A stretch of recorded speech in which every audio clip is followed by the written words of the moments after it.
जय हिंद फ्रेंड्स। तो इसमें हम करेंगे मॉडर्न हिस्ट्री का घटना चक्र, और घटना चक्र आरओई एग्जाम के लिए बहुत इंपॉर्टेंट है, ये सबको पता है।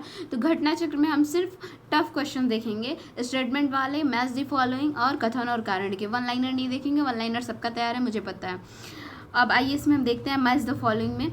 जैसे कि इसमें दिया हुआ है, वास्को डिगामा जो था वो पुर्तगाली था, और क्रिस्टोफर कोलंबस जो स्पेन का यात्री था। कैप्टन को ग्रेट ब्रिटेन के, और तस्मान जो था हॉलैंड से। फिर यहाँ पे 10 नंबर क्वेश्चन है कि भारत में यूरोपीय शक्तियों का प्रवेश के संदर्भ में निम्न में से कौन सा कथन सही नहीं है। तो पहला ही नहीं सही है, क्योंकि पुर्तगाली जो थे 1499 पे गोवा पे कब्जा नहीं 1510 पे किए थे। बाकी सारा सही है। अंग्रेजों ने पहला कारखाना दक्षिण भारत में मछलीपट्टनम में खोला, ये भी सही है। पूर्वी भारत में अंग्रेजी कंपनी ने 1633 में उड़ीसा में, ये भी सही था। और डुप्ले के नेतृत्व में फ्रांसीसियों ने 1746 में मद्रास पर कब्जा किया था। फिर जो नेक्स्ट हम अपना क्वेश्चन देखते हैं, इसमें टफ क्वेश्चन क्या है। तो 14 नंबर है, पांडिचेरी वर्तमान में जो पुदुचेरी के संदर्भ में कौन सा कथन, इस पर विचार करना है। तो देखिए, पांडिचेरी पर कब्जा करने वाले पहले यूरोपीय शक्ति कौन थी, तो पुर्तगाली थे। तो ये दो जो है ये सही है, पहला जो है ये सही है।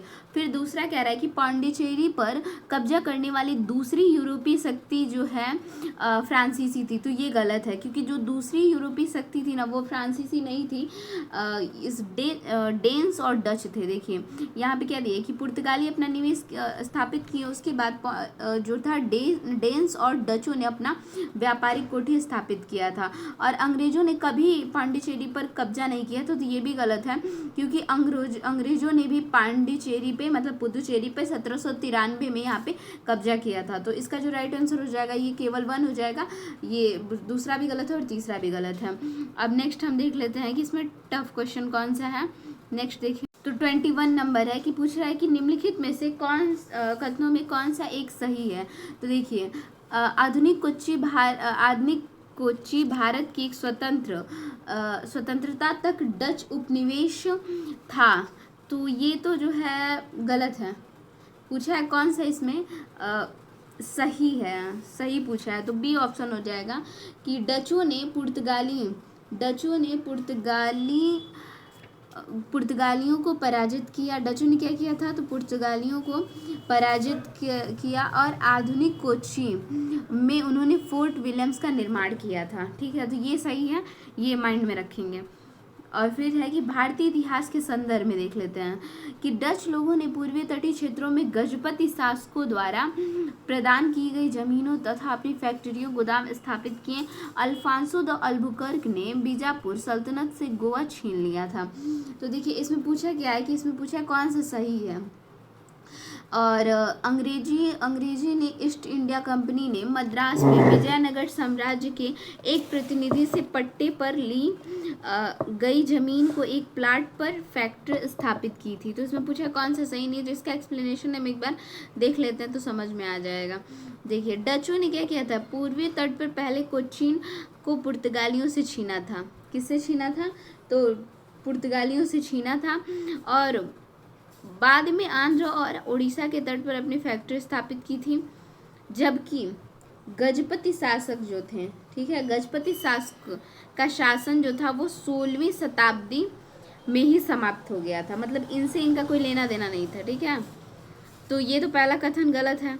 फिर है 1510 ईस्वी में अल्बुकर्क ने बीजापुर से गोवा छीन लिया था। अल्बुकर्क ने बीजापुर सल्तनत से गोवा छीन लिया था। तो दूसरा हमारा सही हो जाएगा। अंग्रेजी ईस्ट इंडिया कंपनी ने 1663 में विजयनगर के नायक प्रतिनिधि से पट्टे पर जमीन लेकर मद्रास में एक फैक्ट्री की स्थापना की थी। तो यहाँ पे हमारा जो राइट आंसर हो जाएगा वो हो जाएगा दूसरा और तीसरा। नेक्स्ट हम देख लेते हैं इसमें कि भारत में ईस्ट इंडिया कंपनी की सफलता का राज क्या था। तो उपयुक्त तीनों था। ठीक है, और फिर नेक्स्ट देखते हैं। इसमें थोड़ा सा इम्पोर्टेंट ये है, 29 नंबर क्वेश्चन है कि 17वीं यहाँ पे दिया है कि जो 17वीं शताब्दी के पहले, क्वेश्चन यहाँ से गायब हुआ है, मैं पढ़ दे रही हूँ। 17वीं शताब्दी के पहले चतुर्थांश में निम्नलिखित में से कहाँ इंग्लिश ईस्ट इंडिया कंपनी का कारखाना स्थित था। कहाँ पे स्थित था, तो उसका राइट आंसर हो जाएगा भरूच में था। ठीक है, सिर्फ इसका राइट आंसर क्या हो जाएगा, भी बड़ा इंपॉर्टेंट है। 39 नंबर क्वेश्चन जैसे दिया है कि युद्ध और संधि, जैसे प्रथम कर्नाटक जो युद्ध है वो प्रथम कर्नाटक युद्ध के समय कौन सी संधि हुई थी? तो एक्सला सापेल की संधि हुई थी। और जब तृतीय कर्नाटक युद्ध हुआ था उसमें कौन सी संधि हुई थी? तो पेरिस की संधि हुई थी। और द्वितीय कर्नाटक युद्ध के समय कौन सी हुई थी? तो द्वितीय के समय तो अनिर्णायक हार हुआ था। प्रथम मैसूर युद्ध में ब्रिटिश की हार हुई थी। हाँ, ये इम्पोर्टेंट है। निम्न यूरोपीय शक्तियों ने भारत व्यापार के समय पर प्रवेश किए, तो इसमें पहले कौन आया था? तो देखिए, पहले पुर्तगाली आए थे, उसके बाद डच आए थे, उसके बाद अंग्रेज आया था और सबसे लास्ट में फ्रांसीसी आए थे। तो हमारा राइट आंसर हो जाएगा बी। फिर है ये कि जो पौंडीचेरी पे जो है इसका पूछा है कौन सा राइट आंसर हो जाएगा? तो इसका ए हो जाएगा कि देखिए पौंडीचेरी का संबंध जो है पुर्तगालियों से है, सॉरी फ्रेंच, पौंडीचेरी पे कब्जा फ्रेंच ने। फिर उसके बाद है गोवा, गोवा का तो पुर्तगालियों से है। त्रावणकोर का डेनिश से। और मद्रास का किससे है? डच से है। ठीक है, मद्रास का किससे है? डच। नेक्स्ट क्वेश्चन है कि मृदा के स्वरूप तथा उपज की गुणों के आधार पर भूमि राजस्व का मूल्यांकन।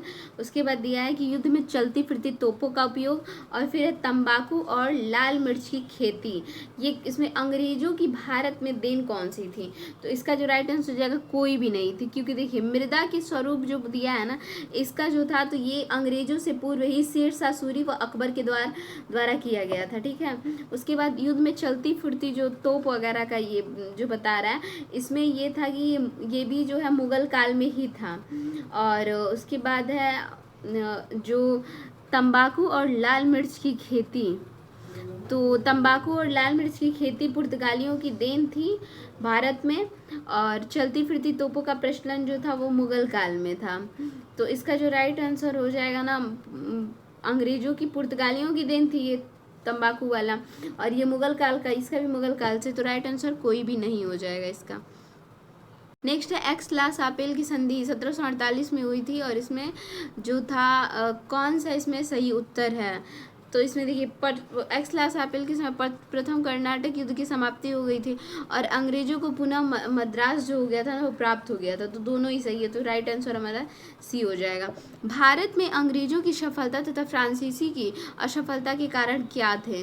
तो अंग्रेजों का बंगाल विजय से अपार धन एवं जनशक्ति का मिलना और अंग्रेजों की बेहतर नौसैनिक ताकत। 1 और 2 दोनों हो जाएगा, सी ऑप्शन हमारा राइट हो जाएगा। नेक्स्ट हम देखते हैं। तो हमने फर्स्ट लेसन में जितने भी टफ क्वेश्चन है वो देख लिया। अब हम सेकंड लेसन में आ गए हैं। इसमें देख सीधे क्वेश्चन नंबर 22 पे हम आते हैं। अवध सल्तनत ने हिंदू नायाब वजीर के संदर्भ में निम्नलिखित कथनों में कौन सा कथन सही है? वजीर के संदर्भ में पूछा है, जो हिंदू नायाब थे। तो देखिए इसमें दिया है कि राजा टिकैत राय व नवाब अशफाउद्दौला के अर्थमंत्री थे। राजा टिकैत राय किसके थे? तो नवाब अशफाउद्दौला के अर्थमंत्री थे। और अवध के नवाबों के राज्य में सामान्यतः कतिपय हिंदू जातियों के लोगों का उच्च स्थान प्राप्त था। तो सी ऑप्शन हमारा राइट होगा, क्योंकि देखिए राजा टिकैत जो थे न सच में अशफाउद्दौला के दीवान तथा अर्थमंत्री थे, अतः पहला तो सही हो जाएगा। और अवध के नवाब ने राज्य में हिंदू अधिकारियों को उच्च पदों पर नियुक्ति की थी, तो दूसरा भी हमारा राइट आंसर हो जाएगा।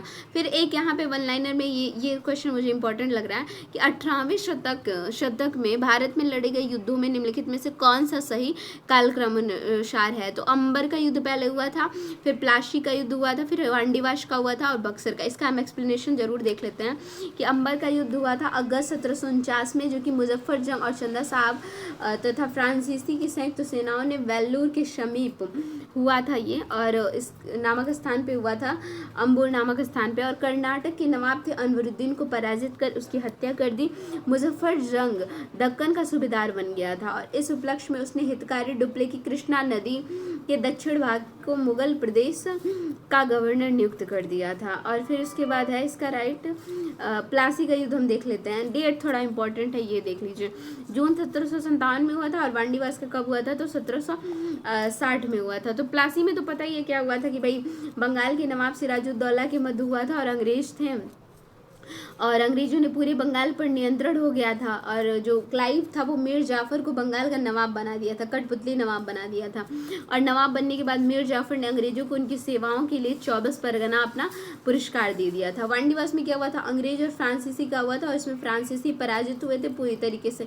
बक्सर का युद्ध पता ही है कि ये मीर कासिम, मतलब 3 जो शासक थे, मीर कासिम, अवध के नवाब सुजाउद्दौला, मुगल सम्राट शाह आलम द्वितीय और की संयुक्त सेना थी। और कौन थे, तो अंग्रेजों के मध्य हुआ था, जिसमें अंग्रेज ही विजयी हुए थे। उसके बाद हम नेक्स्ट क्वेश्चन इसमें टफ, तो थोड़ा सा यहाँ पे ये क्वेश्चन है 27 नंबर, निम्नलिखित में से कौन सा युद्ध युग्म सही सुमेलित है। तो देखिए वांडीवास का जो युद्ध है ये सही सुमेलित है, क्योंकि वांडीवास का जो युद्ध फ्रांसीसी विरुद्ध ईस्ट इंडिया कंपनी के में हुआ था। अभी हम लोगों ने पढ़ा कब हुआ था, तो ये हुआ था वांडीवास का जनवरी 1760 में हुआ था। बक्सर का कब हुआ था, अक्टूबर 1764 में हुआ था। और इसमें दिया है मीर जाफर और मीर जाफर के विरुद्ध किसका, क्लाइव था। तो ये गलत है, क्योंकि अवध के नवाब थे और शाह आलम थे, मीर कासिम, इन तीनों की संयुक्त सेना थी। और इसके बाद कौन थे, तो अंग्रेज थे। चिलियावाला का युद्ध जो हुआ था ये भी गलत है, क्योंकि चिलियावाला का जो युद्ध हुआ था डलहौजी और मराठे के बीच में नहीं हुआ था। ये जो युद्ध हुआ था 13 जनवरी 1849 को लड़ा गया था। और इस युद्ध में इंग्लिश मतलब अंग्रेजी का नेतृत्व लॉर्ड गफ ने किया था और सिख सेना शेर सिंह के नेतृत्व में हुआ था। मतलब अंग्रेज और सिख के बीच में चिलियावाला का युद्ध हुआ था। वहीं खुर्दा युद्ध हम देखेंगे तो खुर्दा का युद्ध किसके बीच हुआ था, तो खुर्दा का जो युद्ध था वो 1795 में निजाम और ईस्ट इंडिया के बीच नहीं हुआ था, निजाम वर्सेस मराठा के बीच में हुआ था। तो याद रखना है निजाम वर्सेस मराठा के बीच। बक्सर का किसके हुआ था, तो 3 संयुक्त सेना थी, अवध के नवाब सुजाउद्दौला, मुगल सम्राट शाह आलम और मीर कासिम और अंग्रेज थे। वांडीवास सही है, क्योंकि फ्रांसीसी और ईस्ट इंडिया कंपनी के बीच हुआ था। वहीं चिलियावाला का युद्ध हुआ था जो वो डलहौजी और मराठे के बीच में नहीं हुआ था। यहाँ पे क्या था, जो चिलियावाला का युद्ध था इसमें अंग्रेजों का जो नेतृत्व कर रहा था लॉर्ड गफ और सिख सेना थी, सिख के बीच में हुआ था शेर सिंह। और वहीं खुर्दा का जो युद्ध हुआ था वो निजाम विरुद्ध ईस्ट इंडिया कंपनी नहीं थी, निजाम विरुद्ध मराठा थे। तो ये भी क्वेश्चन हमारा क्लियर हो गया, क्योंकि यहाँ से ही क्वेश्चन। अब हम नेक्स्ट चैप्टर में आते हैं, क्षेत्रीय राज्य पंजाब एवं मैसूर। इसके हम टफ क्वेश्चन देखें। मुझे थोड़ा सा कंफ्यूजन ये लगा, मुझे टेस्ट सीरीज में भी क्वेश्चन में से गलत हुआ था। तो 10वां देखते हैं, पंजाब के पूर्व महाराजा दलीप सिंह के विषय में निम्नलिखित में से कौन सा कथन सत्य है। तो देखिए 23 अक्टूबर 1893 को निधन पेरिस में हुआ था, ये गलत है, क्योंकि इनका जो निधन है वो 23 अक्टूबर 1893 को जो है ये जो है ये गलत है। पूछा है ना निम्नलिखित में से कौन सा एक सत्य है, तो सत्य जो है यही है। 23 अक्टूबर 1893 को उनका निधन जो है पेरिस में हुआ था। और इनकी जो शेष सभी कथन असत्य हैं, क्योंकि इनकी जो अंत्येष्टि जो नासिक में दी हुआ है कि गलत है, अंत्येष्टि जो है इंग्लैंड में हुई थी। उन्होंने कभी सिख धर्म नहीं छोड़ा, तो ये भी गलत है, क्योंकि दिलीप सिंह ने सिख धर्म छोड़कर ईसाई धर्म को अपनाया था और वह कभी भी रूस नहीं गए। तो ये भी गलत है, क्योंकि वो रूस की यात्रा भी इन्होंने की थी। तो मुझे थोड़ा सा ये टफ लगा, मुझे जो टफ लगेगा उसको मैं रिकॉर्ड करूँगी, बाकी 1 लाइनर तो सबके कंप्लीट रहते हैं।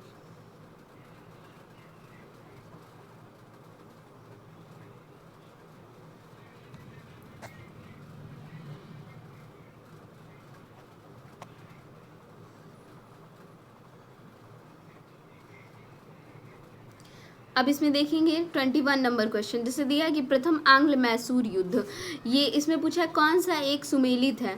तो डी चतुर्थ आंग्ल मैसूर युद्ध जो है ये बिल्कुल सही है, क्योंकि इसी में टीपू पराजित किया गया और युद्ध के मध्य वो दिवंगत हो गए थे, अर्थात उनकी मृत्यु हो गई थी।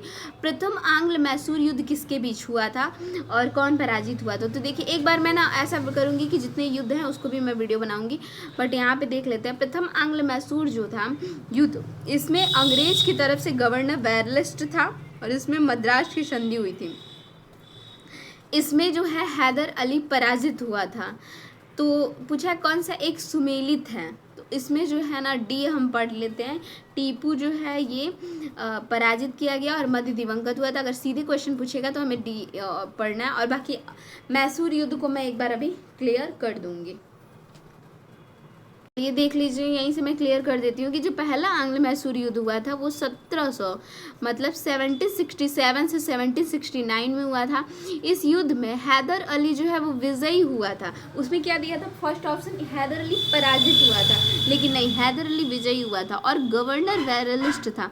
युद्ध जो है वो 4 अप्रैल 1769 में मद्रास की संधि हुई थी। तो थोड़ा संधि कभी कभी पूछ देता है कि प्रथम आंग्ल मैसूर युद्ध में कौन सी संधि हुई थी, तो मद्रास की संधि हुई थी। हैदर अली इसमें विजयी हुआ था।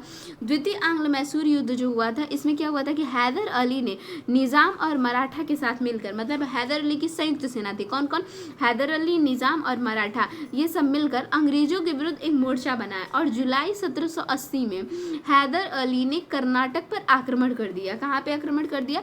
कर्नाटक पे। और कर्नल बेली के अधीन अंग्रेजी सेना को हराकर, पहले में कौन अंग्रेज था, अंग्रेज गवर्नर था, वेरलिस्ट था, और दूसरे में कौन था? तो दूसरे में जो अंग्रेज था वो कर्नल बेली था। कर्नल बेली अंग्रेजी सेना को हराकर अर्काट पर अधिकार कर लिया। और इसी दौरान टीपू ने हेक्टर मुनरो की सेना को पोल्यूर नामक स्थान पर हरा दिया था।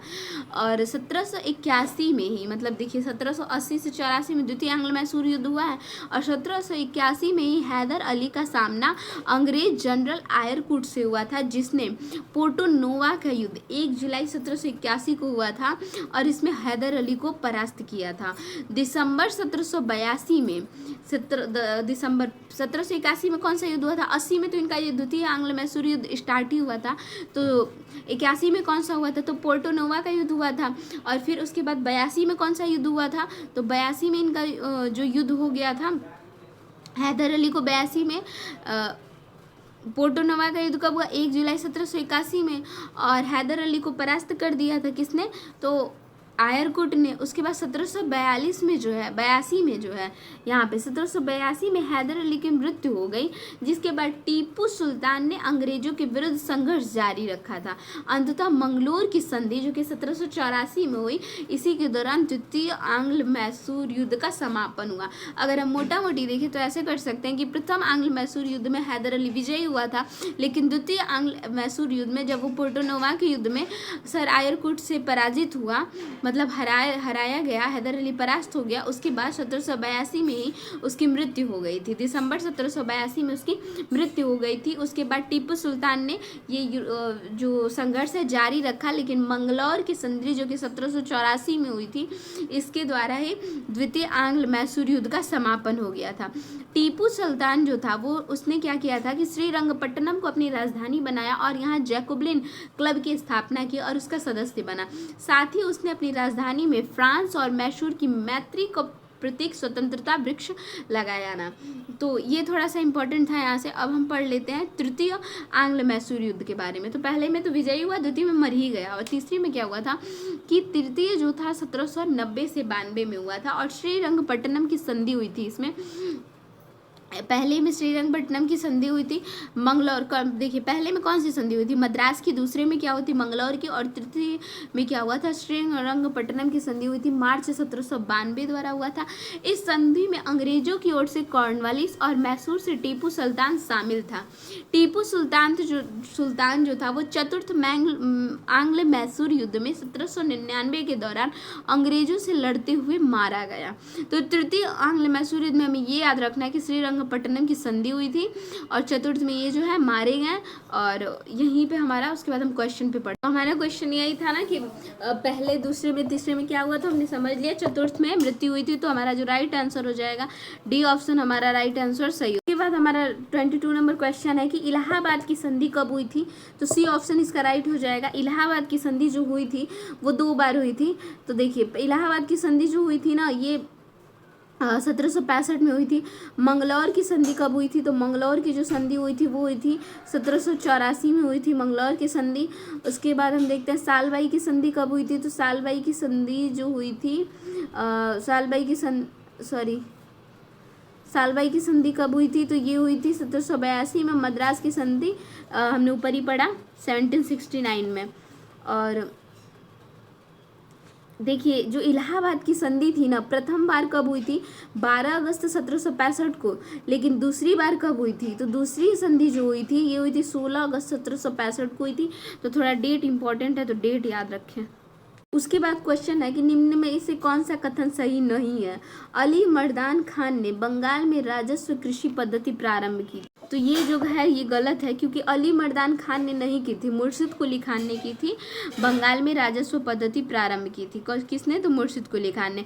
बाकी सब सारा सही है। महाराज रणजीत सिंह जो थे वो लाहौर में तोपों का निर्माण के लिए आधुनिक ढलाई खाने स्थापित किए, ये सब सही है।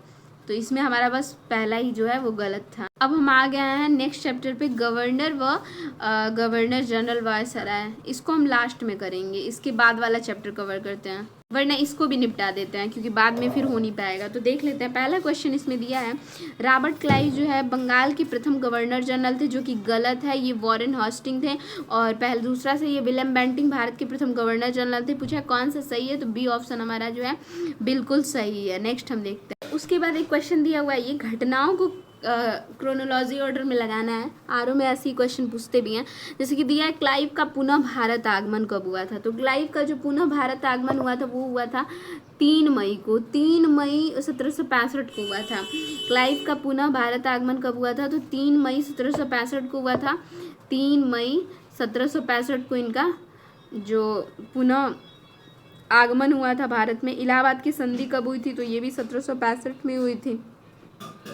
अगस्त 1765 में हुई थी, एक 12 को हुई थी और एक 16 को हुई थी, तो ये भी हो गया अगस्त 1765। मई बक्सर का कब हुआ था, तो बक्सर का युद्ध हुआ था 1764 में, बक्सर का 1764 में। और वॉरेन हॉस्टिंग को भारत का गवर्नर जनरल कब बनाया गया था, तो ये बनाया गया था 1772 को। तो इसमें पूछा है कौन सा सही है, तो ये क्वेश्चन हम डेट जब याद रहेगा तो वैसे ही समझ में आएगा।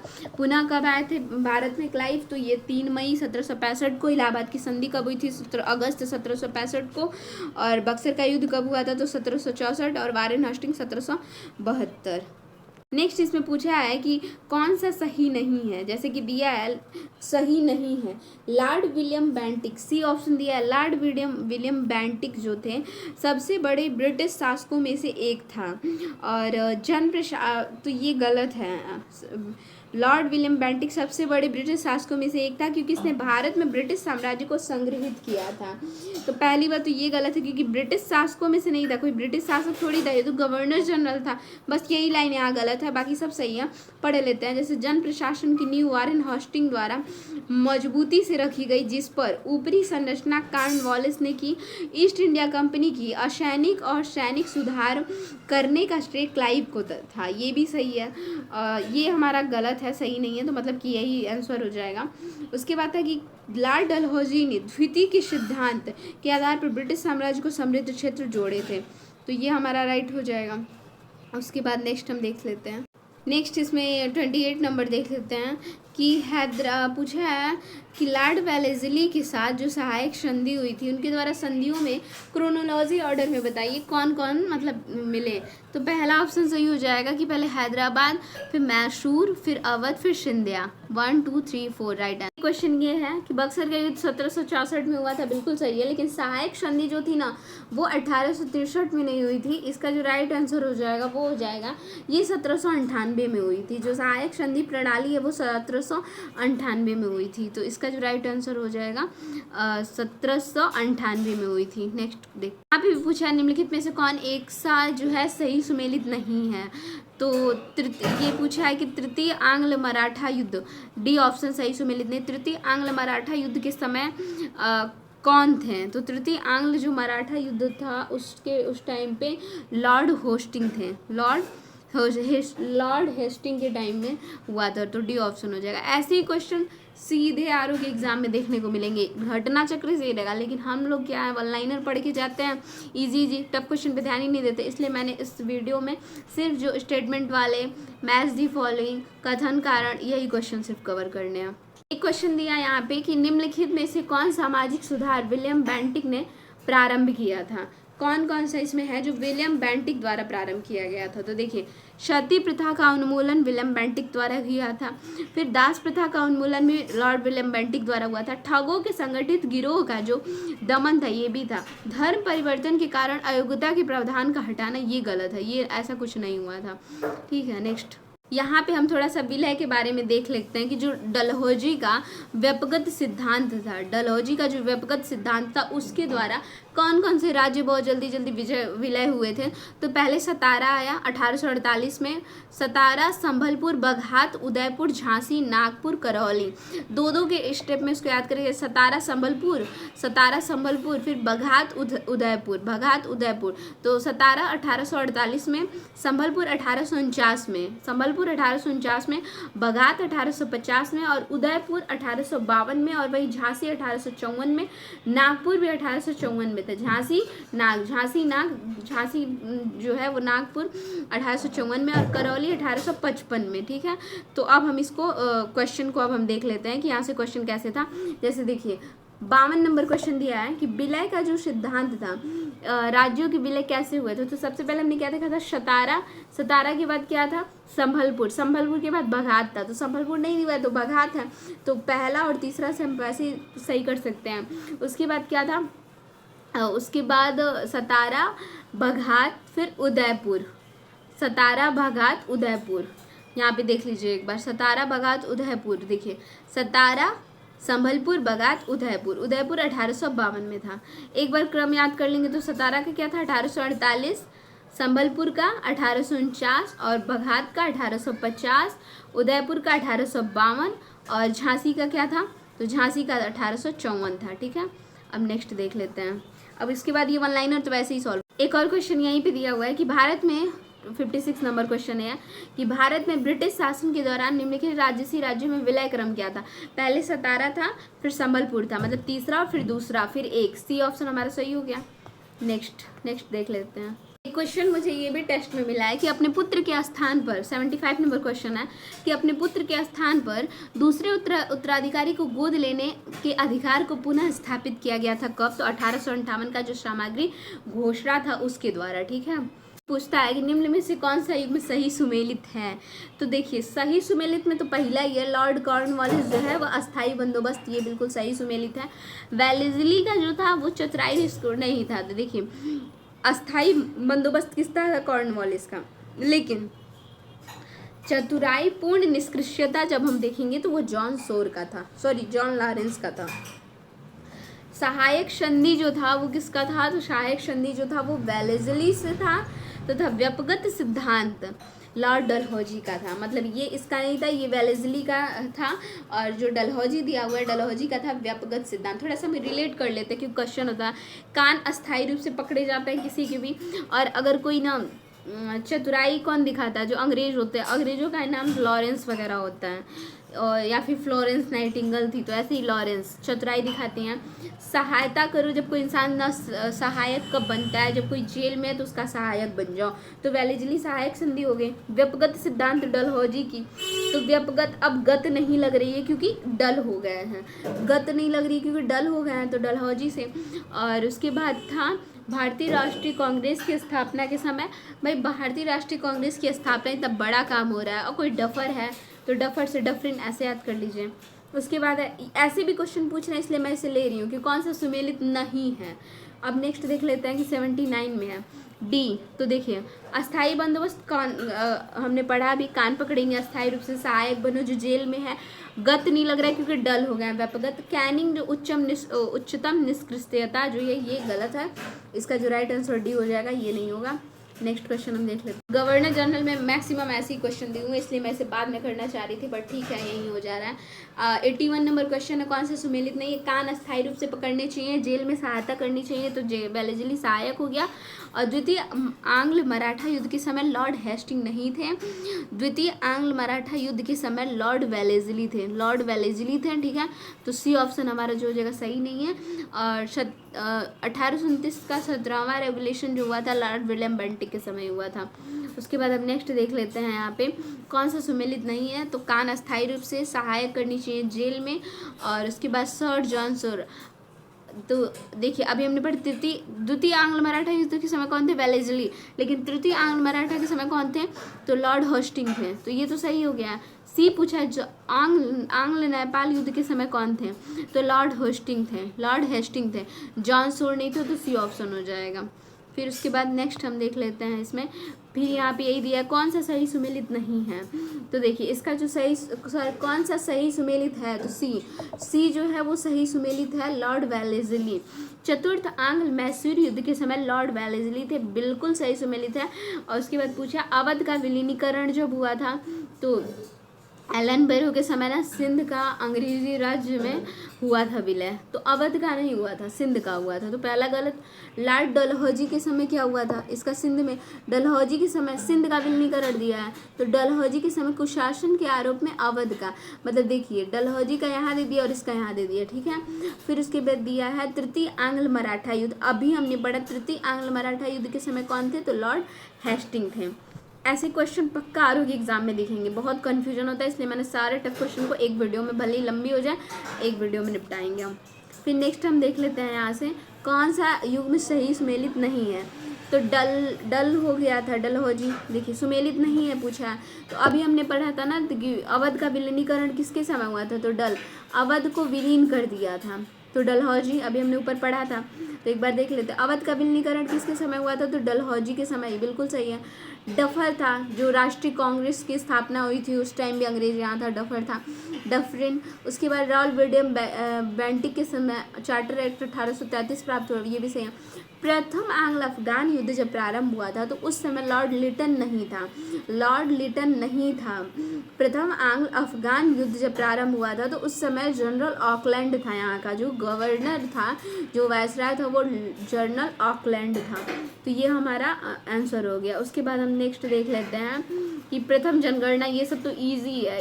एक था क्वेश्चन इल्बर्ट बिल विवाद किससे संबंधित है, तो देखिए इल्बर्ट बिल विवाद जो है ना, यूरोप के लोगों के मामलों की सुनवाई के लिए, मतलब जो यूरोप के लोग थे इनके मामलों की सुनवाई के लिए भारतीय न्यायाधीशों पर लगाई गई अयोग्यताओं को हटाया जाना था। इल्बर्ट बिल विवाद में यही था कि भाई यूरोप के लोगों के मामलों की सुनवाई अगर करनी है उसके लिए भारतीय न्यायाधीशों पर जो लगाई गई अयोग्यताएं थी उसको हटाने के लिए इल्बर्ट बिल विवाद हुआ था। तो उसके बाद हम नेक्स्ट यहाँ पे देख लेते हैं कि भारत में उपनिवेशी शासन के संदर्भ में 1833 में इल्बर्ट बिल का उद्देश्य क्या था।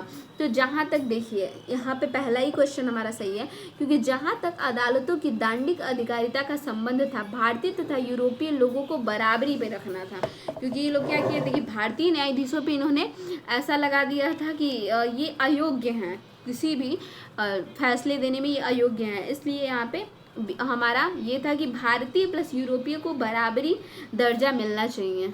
एक क्वेश्चन यहाँ दिया हुआ है 101 फैक्ट्री एक्ट 1881 औद्योगिक, एक क्वेश्चन ये था कि कौन विचार कि फैक्ट्री एक्ट 1881 औद्योगिक कामगारों की मजदूरी नियत करने के लिए और कामगारों को मजदूर संघ बनाने देने की दृष्टि से पारित किया गया था। जो फैक्ट्री एक्ट था 1881 वो किस लिए था कि औद्योगिक कामगार जो हैं उनको मजदूरी नियत करने के लिए और कामगारों को मजदूर संघ बनाने देने के लिए दृष्टि पारित किया गया था।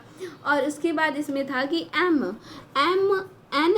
लोखंडे ब्रिटिश भारत में मजदूर आंदोलन संगठित करने में अग्रगामी थे। तो इसमें कौन सा ऑप्शन हमारा जो है वो सही हो जाएगा, बी होगा केवल 2। क्यों केवल 2 है हम देख लेते हैं कि जो प्रथम कारखाना अधिनियम आया था 1881 में पारित, परंतु यह अधिनियम मापदंड जैसा साबित हुआ था। इसमें केवल ऐसे मजदूर जो बच्चे थे उन्हीं की सुरक्षा से संबंधित प्रावधान बनाया गया था। इस अधिनियम में महिला मजदूरों के संबंध में कोई प्रावधान नहीं था, महिला मजदूरों अर्थात इसमें कोई भी महिला मजदूरों से संबंधित कोई प्रावधान नहीं बनाया गया था। अतः इस अधिनियम को मजदूर सामान्यतः निराश थे। एनएम लोखंडे भारत में मजदूर आंदोलन संगठित करने में अग्रगामी थे। एनएम लोखंडे से तो इसलिए केवल 2 सही हो जाएगा, क्योंकि यहाँ पे क्या दिया है, इसमें दिया है ना कि कामगारों मजदूरों मतलब सबको दे दिया है फर्स्ट में, इसलिए फर्स्ट नहीं मान्यता होगा। सेकेंड जो है हमारा सही होगा केवल बी, ठीक है, नेक्स्ट हम देख लेते हैं। एक क्वेश्चन दिया हुआ है यहाँ पे कि कौन सा युग सुमेलित नहीं है। तो पहला ही इसमें दिया है कि पहला सुमेलित नहीं है, क्योंकि स्थानीय स्वशासन जो था वो लॉर्ड लिटन का नहीं था, स्थानीय स्वशासन लॉर्ड रिपन का था। ठीक है, सहायक संधि तो पता ही है वेलेस्ली, और अपहरण अगर किसी का हो जाएगा तो उसके लिए हम इंसान डल हो जाता है तो फौजी को बुलाता है, मतलब डल हौजी। अगर किसी का अपहरण हो जा रहा है तो राज्य अपहरण नीति लॉर्ड डल हौजी। अस्थायी रूप से कान पकड़ेंगे तो अस्थायी लॉर्ड कॉर्नवालिस। उसके बाद हम देखेंगे यहाँ पे मैच दी फॉलोइंग दिया, इसका हम डायरेक्ट यहाँ से देख लेते हैं कि क्या है। क्लाइव, जैसे इसमें क्वेश्चन में दिया हुआ है, यहाँ पे ऊपर दिया है दो यहाँ पे क्लाइव और बेंटिक के बारे में दिया है। तो पहले हम क्लाइव का ही जान लेते हैं। क्लाइव के बारे में क्या दिया है कि क्लाइव जो था ना, क्लाइव और बेंटिक के बारे में। क्लाइव बंगाल में द्वैध शासन प्रणाली लागू किया। ठीक है, तो बंगाल में जो है वो दोहरा शासन, मतलब कि पहला का सी हो जाएगा, तो यहाँ पे सी। उसके बाद क्या था बेंटिक। बेंटिक ने क्या किया था, बेंटिक ने आधुनिक शिक्षा की नींव रखी थी। बेंटिक ने क्या किया था, आधुनिक शिक्षा की नींव रखी थी बेंटिक। तो इसका भी क्या हो जाएगा, राइट आंसर, मतलब दूसरे का डी हो जाएगा। उसके बाद आए चार्ल्स मेटकॉफ। चार्ल्स मेटकॉफ ने क्या किया था, प्रेस पर इसने प्रतिबंध हटाया था। प्रेस पर प्रतिबंध हटाया था, मतलब ए हो जाएगा इसका। ठीक है, मतलब तीसरे का ए हो जाएगा। कर्जन क्या था, तो कर्जन बंगाल का विभाजन किया था। नेक्स्ट, उसके बाद हमारा नेक्स्ट क्वेश्चन है 105 नंबर, जिसमें क्या रहा है कि डलहौजी का हम क्या करेंगे, तो डलहौजी ए ऑप्शन हो जाएगा। डलहौजी डल हो गया तो गत नहीं लगेगी तो व्यपगत हो जाएगा। और विलियम बेंटिक का क्या था, सती प्रथा का निषेध था। फिर उसके बाद लॉर्ड रिपन ने क्या किया था, तो लॉर्ड रिपन ने स्वायत्त शासन किया था और कर्जन बंगाल का विभाजन किए थे। नेक्स्ट, लॉर्ड एलनबरो ने क्या किया था, तो सिंध का विलय किया था। लॉर्ड एलनबरो जो थे वो क्या किए थे, सिंध का विलय किए थे। क्वेश्चन ये है कि असैनिक प्रशासन 1905 के संदर्भ में कौन सा कथन सही है। तो इसका राइट आंसर हो जाएगा बी हो जाएगा, क्योंकि लॉर्ड कर्जन ने प्रांतीय सीमाओं को पुनर्गठित करने का निर्णय लिया। बिल्कुल सही है। पूर्वी बंगाल और असम नामक एक नया प्रांत बनाया गया, तो दूसरा भी सही है। उसके बाद नेक्स्ट दिया है कि ठगी का दमन जो है विलियम बेंटिक ने किया था। ठीक है, और इल्बर्ट विल रिपन का रिंग फेस वॉरेन हेस्टिंग। पूछा है सुमेलित नहीं है तो डी है, क्योंकि वर्नाकुलर प्रेस एक्ट कर्जन का नहीं था, लेटन का था। ठीक है, नेक्स्ट हम देख लेते हैं। ये बहुत इंपॉर्टेंट है, क्योंकि बंगाल का ये इंपॉर्टेंट है। हम देख लेते हैं, सी ऑप्शन हमारा इसमें सही होगा। एक बार क्वेश्चन पढ़ लेते हैं कि सी ऑप्शन सही होगा। हड़प नीति, हड़पनी है, अगर किसी को हड़पना है, कोई हड़प या फिर हड़प दिया गया उसकी संपत्ति को, तो वो इंसान डल हो जाता है। तो डल हो जी हो गया, ए का क्या हो जाएगा, 3 हो जाएगा। बंगाल का विभाजन हुआ तो कर्ज में चलेगा कर्जन। बंगाल में दोहरा शासन हुआ तो क्या हुआ, दोहरा शासन हुआ तो लोग लाइव देखने लगे कि कैसे दोहरा शासन होता है, तो क्लाइव। और सामाजिक सुधार तो लॉर्ड विलियम बेंटिक ने ही किया था। ये क्वेश्चन मैंने घटना चक्र में कभी नहीं पढ़ा, क्योंकि इसको मैं स्टार बना के वैसे ही छोड़ देती हूँ, बट यहाँ इसको कंप्लीट करूँगी। पहला दिया है कि बंगाल में फोर्ट विलियम प्रेसिडेंसी का गवर्नर जनरल रेगुलेटिंग एक्ट 1773 के अधीन। तो इसका जो किससे मिलेगा, ये तो ए का 3 हो जाएगा। जैसे कि बंगाल में फोर्ट विलियम, जो ये चार्ल्स कॉर्नवालिस, और कॉर्नवालिस का दूसरा अर्ल और पहला मार्क्विस। फिर उसके बाद हो जाएगा भारत का गवर्नर जनरल। चार्टर एक्ट 1833 के अधीन क्या क्या था, तो इसका जो राइट आंसर हो जाएगा वो हो जाएगा B, James Andrews Brown Ramsay Dalhousie के अर्ल और मार्किस। उसके बाद फिर दिया है सी ऑप्शन में क्या है, भारत का गवर्नर जनरल और वायसराय। इंडियन काउंसिल एक्ट 1858 के अधीन इसमें क्या था कि गिलबर्ट कौन था, तो इसमें था सी का 4 हो जाएगा कि गिलबर्ट, सी का क्या हो जाएगा 4, गिलबर्ट जॉन इलियट मरे किनिन मॉन्ड मिंटो और का अर्ल।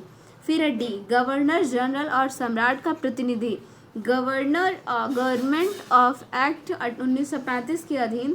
तो इसका जो राइट आंसर हो जाएगा ये हो जाएगा डी का 1, आर.के. ब्लॉड पर्सिवेल वेवेल बाई काउंट और अर्ल वेल। और उसके बाद है यहाँ पे संभलपुर, सतारा हमने पढ़ा था, सतारा 1848, संभलपुर 1849, और उसके बाद झांसी था 54 और अवध का 1856। बी ऑप्शन हमारा राइट हो जाएगा। उसके बाद सिक्किम का विलय, झांसी का विलय, ये भी इंपॉर्टेंट था क्योंकि सिक्किम का विलय कब हुआ था, तो सिक्किम का विलय हुआ था 1850 में। सिक्किम का विलय कब हुआ था, तो देखिए सिक्किम का विलय कब हुआ था, तो सिक्किम का विलय हुआ था 1850 में। झांसी का कब हुआ था, 1854 में। सिक्किम का 1850 में, सिक्किम का कब हुआ था, तो 1850 में। वही झांसी का कब हुआ था, तो 1854 में झांसी का हुआ था। पंजाब का कब हुआ था, तो पंजाब का हुआ था 1849 में, 1849 में पंजाब का हुआ था। और वर्मा का कब हुआ था, तो 1835 में। बहुत इंपॉर्टेंट है, हमने आरओ का टेस्ट सीरीज लगा के देख रखा है, सारे क्वेश्चन घटना चक्र से आ रहे हैं, बस टफ क्वेश्चन आ रहा है, इजी नहीं आ रहा, और हम लोग इजी ढूंढते हैं, दिक्कत यही है। सिक्किम 1850 में, पंजाब 1849 में, और वर्मा 1853 है, सॉरी वर्मा 1853 है, और झांसी 1854, मैंने 35 लिख दिया था वहाँ गलती से, ठीक है। तो यहाँ पे हमारा जो एक लेशन ख़त्म हुआ गवर्नर और गवर्नर जनरल वायसराय तक। इसके आगे हम नेक्स्ट चैप्टर नेक्स्ट वीडियो में करेंगे, इसमें जितने भी टफ क्वेश्चन है वो सारे कवर हो गए। Thanks for watching.